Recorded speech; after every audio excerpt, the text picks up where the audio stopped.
करते हैं question 9। Oxygen saturation levels refers to the extent haemoglobin is bound to oxygen.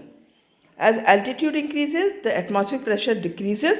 Which of the following graphs correctly represents the oxygen saturation levels as altitude increases? देखो यहाँ पर question क्या है आपको कि oxygen saturation level के बारे में आपसे पूछा है कि यदि ऑक्सीजन सेचुरेशन लेवल होता है, पहले आपको पता चाहिए क्या होता है। ऑक्सीजन सेचुरेशन लेवल होता है कि जो हीमोग्लोबिन आपकी बॉडी में होता है वो ऑक्सीजन को बाउंड करता है।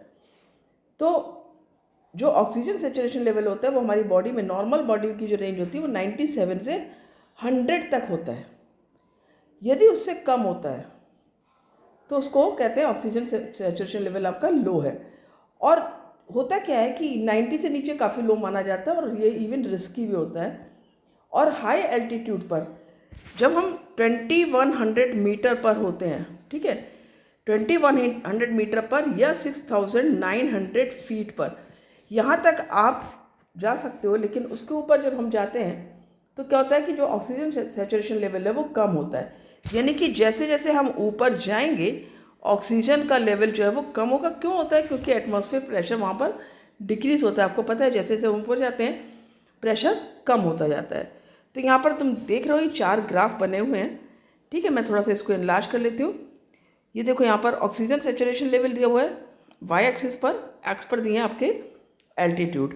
यानी हम जब लेफ़्ट से राइट जा रहे हैं तो एल्टीट्यूड बढ़ रहा है, ऊपर जा रहे हैं, ठीक है। और ऑक्सीजन लेवल देख सकते हो तुम कि पहले एक लिमिट तक ये बढ़ रहा है फर्स्ट ग्राफ में और फिर कम हो रहा है इस तरह से, ठीक है। क्यू में ऑक्सीजन लेवल पूरा है यहाँ पर ये 0 से स्टार्ट हो रहा है तो ये यहाँ पर रॉन्ग है।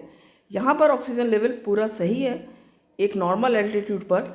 लेकिन जैसे जैसे हम ऊपर जाएंगे एल्टीट्यूड जैसे जैसे हमारा बढ़ा रहा है, लगातार आप देख रहे हो कि कम होता जा रहा है, कम होता जा रहा है और फिर काफ़ी कम हो गया है, ठीक है। तो हमारा यहाँ पर ये ग्राफ हमें सही लग रहा है जो कि क्यू है।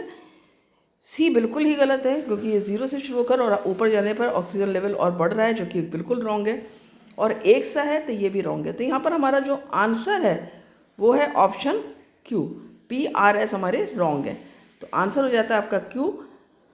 इस तरह से हम इस क्वेश्चन को करेंगे। जब भी ग्राफ से रिलेटेड क्वेश्चंस आएंगे तो थोड़ा ध्यान से समझना कि क्या पूछा है और किस तरह से आपको उसको आंसर करना है, किस तरह से रिप्रेजेंट करना है आंसर को अपने। आई होप आपको बहुत अच्छे से समझ में आया होगा।